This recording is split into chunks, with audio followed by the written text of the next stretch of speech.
Laura Nika, and you're watching Bharat This Week, where the headlines get depth and the noise gets clarity. This week, from diplomacy to drones, monuments to medicine, India is making bold moves. Let's get into it.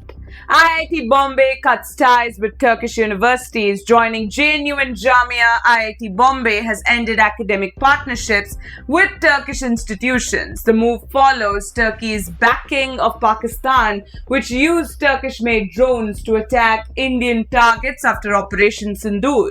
India isn't just responding on the battlefield, it's disengaging diplomatically and academically.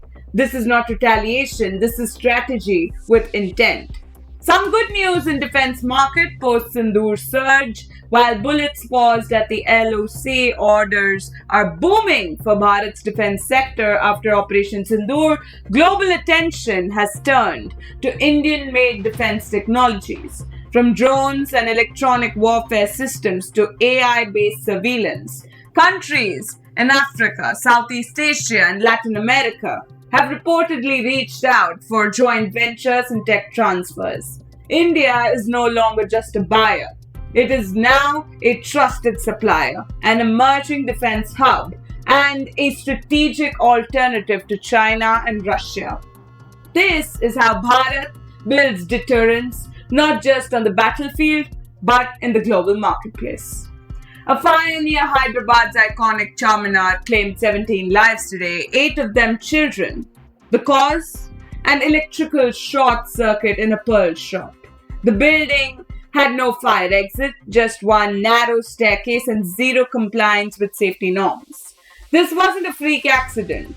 It was predictable, preventable, and ignored.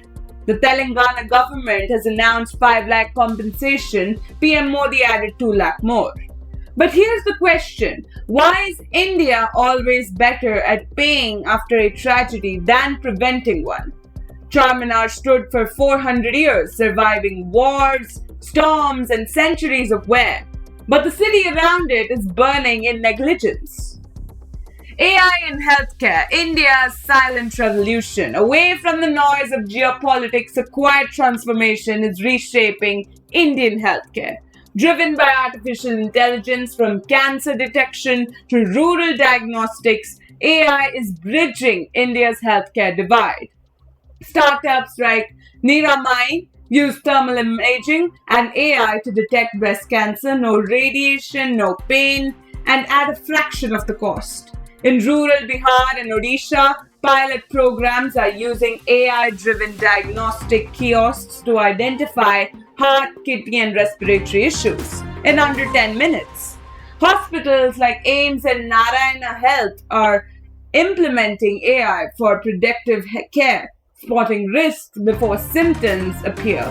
This is not science fiction. This is made in India medical intelligence, scaling access, reducing the costs, and saving lives. And with India already exporting healthcare tech to Africa and Asian nations, AI is not just revolutionizing Indian healthcare, it's becoming India's soft power.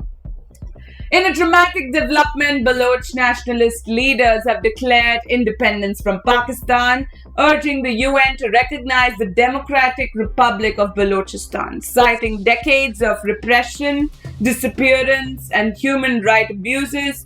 Activists say Balochistan is not Pakistan. Protests erupted across Pakistan-occupied Balochistan as social media lit up with flags, maps, and slogans for freedom. Prominent activist Mir Yar Baloch has called on the international community to intervene and recognize Balochistan as a sovereign state.